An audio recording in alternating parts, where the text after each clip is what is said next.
This is a recipe for roasted pepper and tomato bisque.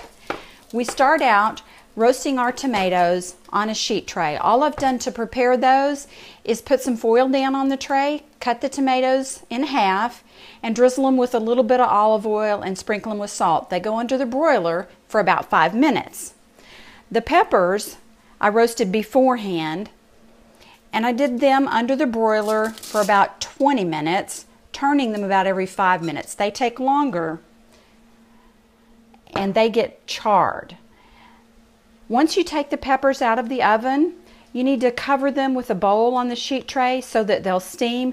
That's what loosens our skins. And then you can just peel that charred skin off. They're a little bit hot, so be careful in handling them or let them cool a little bit longer. But that's what you need to do to prepare the peppers. Roast them in the oven till they're charred and then peel the skins off.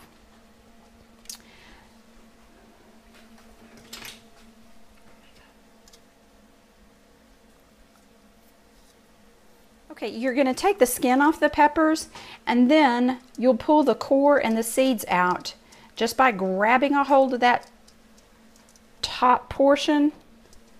Cut around it a little bit if you need to, and the seeds and the core will come right out. If they don't, just open your pepper up and scrape them out as you need. To do the tomatoes, it's much easier. You just lift that peel right off of them. They're still hot, but once they cool, we'll be able to do that, and we'll just transfer everything to this bowl. In our saucepan on the stove, I've just got a mirepoix sauteing in about a tablespoon of olive oil. It's 1 diced onion, 2 celery ribs, and 2 large carrots peeled and chopped. You need to saute that for about 5 minutes, 10 minutes until those are soft on medium heat. And then what I like to do from there is pour in a little bit of our chicken stock. I'm going to bring that up to a boil and then simmer that until the carrots are completely soft.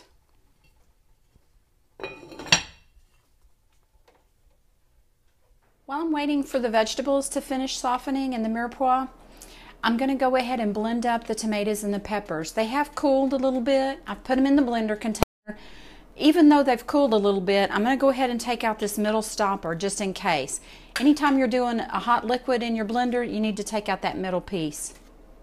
So we're just put the lid on, cover it with a towel so it doesn't splatter, and just blend this up so that it'll get smooth. Once you get the tomatoes and peppers blended up, go ahead and pour them through a strainer that you've set over a bowl. And that way you can strain out any little seeds that are left and any of the skins from the tomatoes or the peppers. Come in and take a look at the color of this soup. You'll see that I'm getting a really smooth consistency down here in the bowl, and that the strainer is catching all the bits of seeds and skin. This soup is a beautiful color. It has a delicious flavor, and that color means that it's full of vitamins.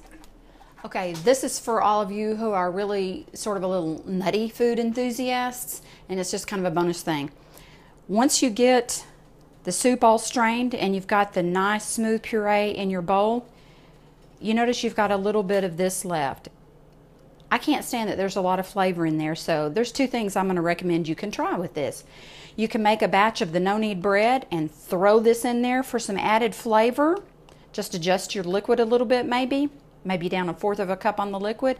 Or you can take it and spread it out onto a piece of parchment paper and put it in a really low oven, or if you've got a gas oven with a pilot light, put it in there, or even a dehydrator.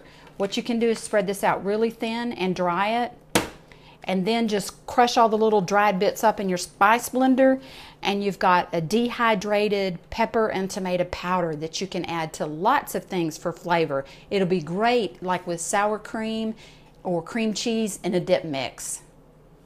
Okay, we're testing these vegetables to see if they're soft. You remember they've been simmering in the chicken broth, and it's the carrots that are the main thing. If the carrots are soft, then everything else is. That's good.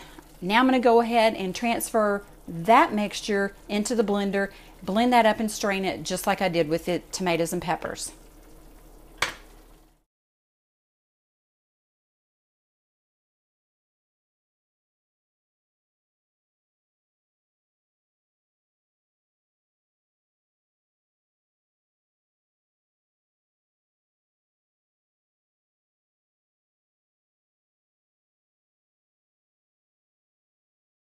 About a half a teaspoon of kosher salt, and then some peppers. Okay, we've got the blended mirepoix in here. That's the tomatoes, carrots, celery blended with the chicken broth, and then the blended and strained roasted peppers and tomato mixture.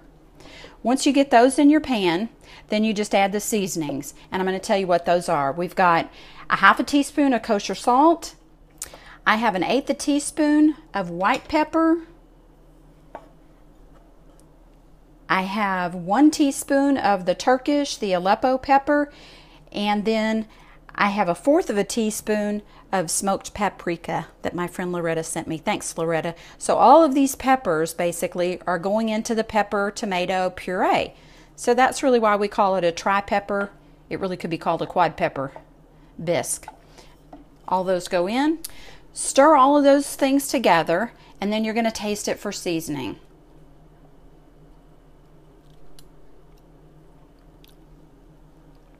Has a really good flavor, but I think I want a little bit more heat. So the thing I'm going to add to give it that heat is the white pepper. If you've never used white pepper before, go ahead and buy some. It makes a really distinctive flavor in certain soups and dishes like that.